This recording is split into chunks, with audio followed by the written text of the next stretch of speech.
오늘은 우리 요한복음 4장 43절부터 45절입니다.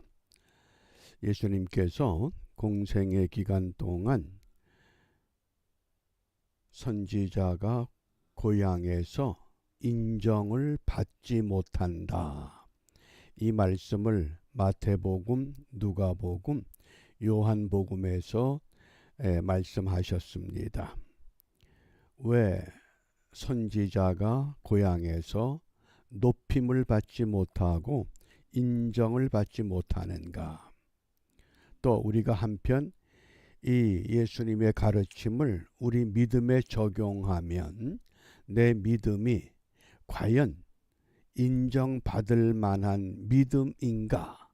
우리가 이 아침에 함께 묵상하며 자기 성찰을 가져보려고 합니다. 이번 주 우리 암송 성구 베드로전서 4장 8절 우리 함께 기억합니다. 무엇보다도 열심으로 서로 사랑할지니 사랑은 허다한 죄를 덮느니라. 아멘. 잘 덮어주는 것, 이것이 신앙생활을 잘하는 비결 가운데 하나입니다. 어느 집회에 가서 이런 질문을 했습니다. 어제 얼마나 덮어줬습니까? 그랬더니 어떤 분이 나는 덮어주질 못하고 덮임을 받았습니다. 내가 덮임을 받는다고 깨닫는 것도 귀한 겁니다. 하나님께서 나를 덮어주셨다고 하는 것, 우리가 그 덮음을 받았기 때문에 덮어야 합니다.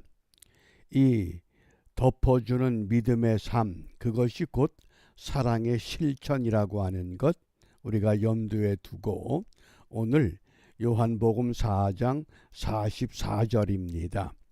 친히 증거하시기를 선지자가 고향에서는 높임을 받지 못한다. 여기 고향이라고 하는 헬라어 단어가 파트리스입니다. 우리가 파트리스라고 하는 교회를 시작할 때 이 고향이라고 하는 의미에서 파트리스, 이것이 히브리서 11장 14절에서는 본향으로 번역됩니다.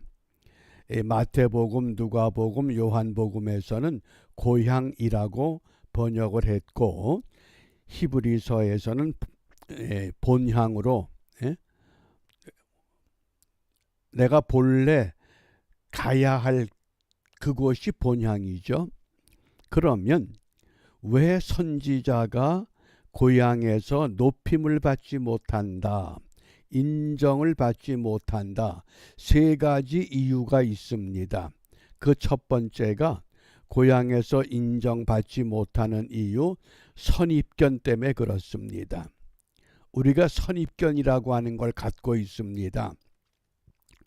왜냐하면 마태복음 13장 55절에 이는 그 목수의 아들이 아니냐, 그 모친은 마리아, 그 형제들은 야고보, 요셉, 시몬, 유다라고 하지 않느냐.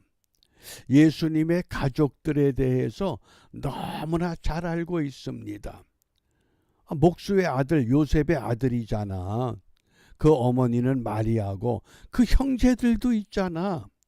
그 모친 그 형제들이 예수님을 메시아로 인정하고 믿고 따랐다 그러면 얼마나 감사합니까? 그런데 그렇지 못했던 겁니다. 그러니까 가족들도 믿지 않는데 하물며 고향 사람들이 이것을 믿을 수 있겠느냐? 왜?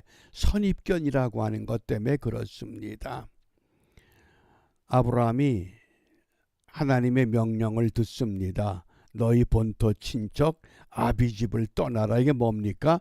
선입견을 버리라는 뜻입니다.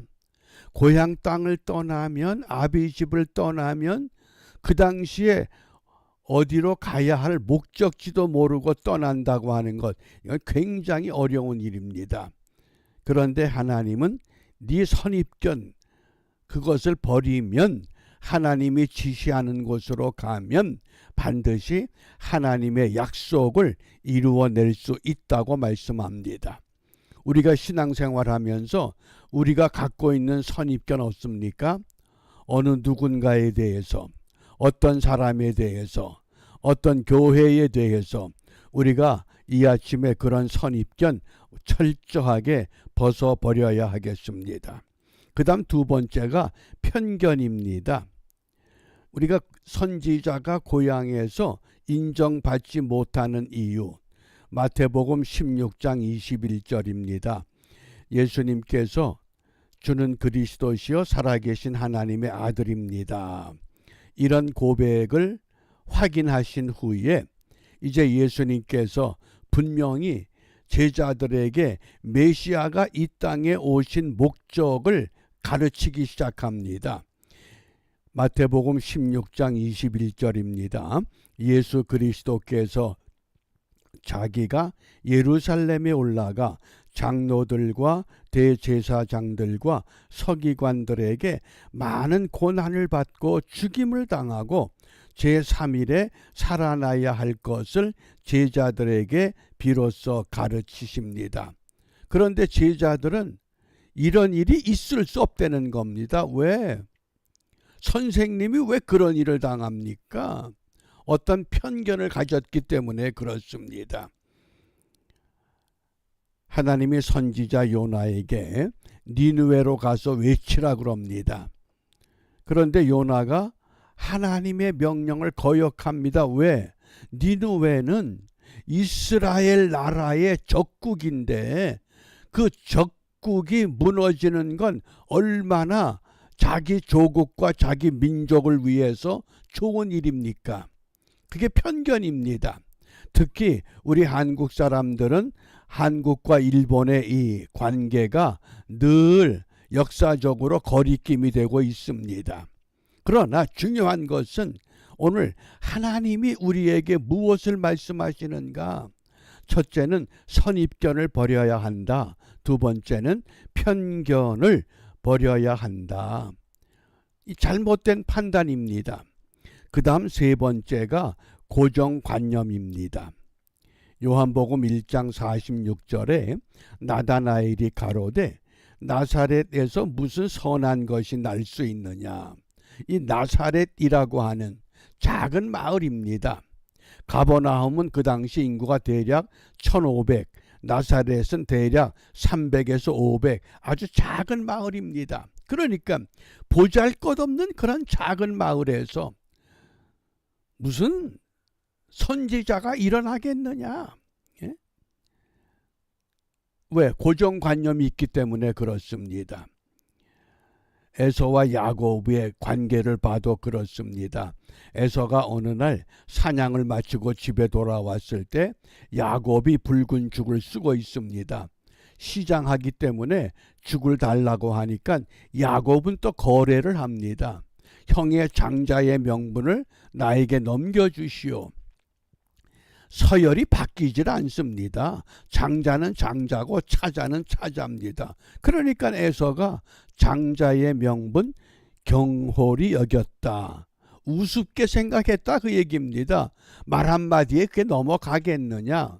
왜? 고정관념이 있거든. 내가 장자지. 팥죽 한 그릇에 장자의 축복이 넘어갈 수 있겠느냐? 우리가 그런 고정관념, 내가 몇 대째 예수를 믿고 우리 부모님이 어떻고 우리 할아버지가 어떻고 누가 어떻고, 그게 다 고정관념입니다. 오늘 이 아침에 우리 주님께서 선지자가 고향에서 높임을 받지 못하고 인정을 받지 못하는 이유 세 가지를 말씀합니다. 선입견을 버려라, 편견을 버려라, 고정관념을 버려라. 우리가 신앙생활하면서 어떤 교인에 대해서, 어떤 목회자에 대해서, 어떤 누군가에 대해서 늘 우리가 갖고 있는 이런 선입견과 편견과 고정관념, 이걸 벗어버리지 않으면 신앙에 유익함이 없습니다. 그러므로 이 아침에 우리가 무엇을 기도하느냐?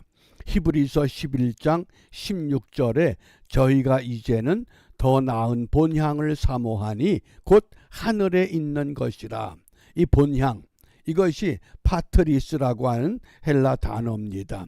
그래서 우리 믿음의 사람은 고향이 두 군데 있습니다.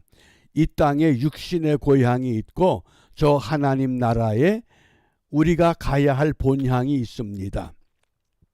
그것이 신령한 고향입니다. 일찍 과부가 돼서 어린 아이들을 잘 양육해서 아이들이 사회에 진출해서 성공적인 삶을 살아갑니다. 그러니까 성공의 자녀들이 어머니 권사님을 찾아와서 간곡하게 부탁합니다. 이제 어머니 더 이상 여기에서 고생하지 말고 우리와 함께 올라가서 편히 계십시오. 우리가 어머니 원하는 대로 집을 지어 드리겠습니다. 그러자 그 권사님이 그래? 사실이냐? 예, 정말입니다. 그 정도는 우리가 할 수 있습니다. 그러면 이런 집을 지어다오. 바닥은 온통 유리로 되어 있고 문은 12문으로 되어 있고 문마다 보석을 박아야 된다. 그러니까 자녀들이 어머니 그런 집이 어디 있어요? 그런 집은 없어요. 그때 이 권사님이 얘들아 이미 나는 하나님 나라 내 본향에 하나님이 나를 위해서 그런 집을 마련해 주셨어. 내가 그리로 갈 거야. 너희들이 그런 집을 짓지 못한다 그러면 차라리 너희들 그 집을 지어야 할 돈을 복음을 전하는 선교를 위해서 바치거라. 그게 내 바람이다. 얼마나 멋집니까? 왜? 더 나은 본향을 사모하는 믿음이 있기 때문에. 오늘 이 하루가 우리 모두에게 천성을 향한 순례자의 삶을 위한 은총의 기회가 되는 줄 압니다. 육신의 고향, 영혼의 고향 우리가 함께 생각하면서 돌아갈 내 본향, 우리가 그 나를 위해서 예비하신 그 아름다운 그 집을 우리가 바라보면서 오늘도 이 땅에서 믿음으로 승리하는 우리 모두가 되시기를 바랍니다. 기도합니다. 은혜로우신 아버지 하나님 감사합니다. 연약한 저희들 하나님의 사람으로 세우시기 위해 날마다 새 날을 허락하시고 오늘만이라도 믿음 가운데 서라고 당부하십니다.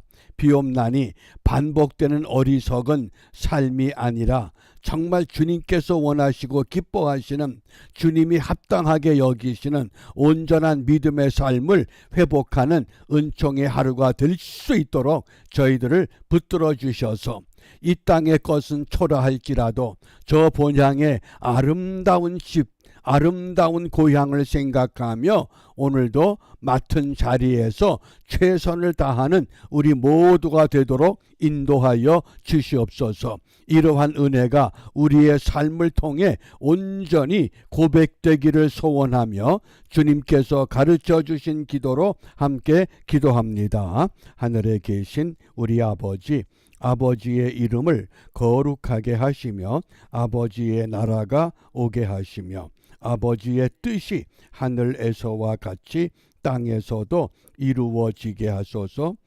오늘 우리에게 일용할 양식을 주시고 우리가 우리에게 잘못한 사람을 용서하여 준 것 같이 우리 죄를 용서하여 주시고 우리를 시험에 빠지지 않게 하시고 악에서 구하소서.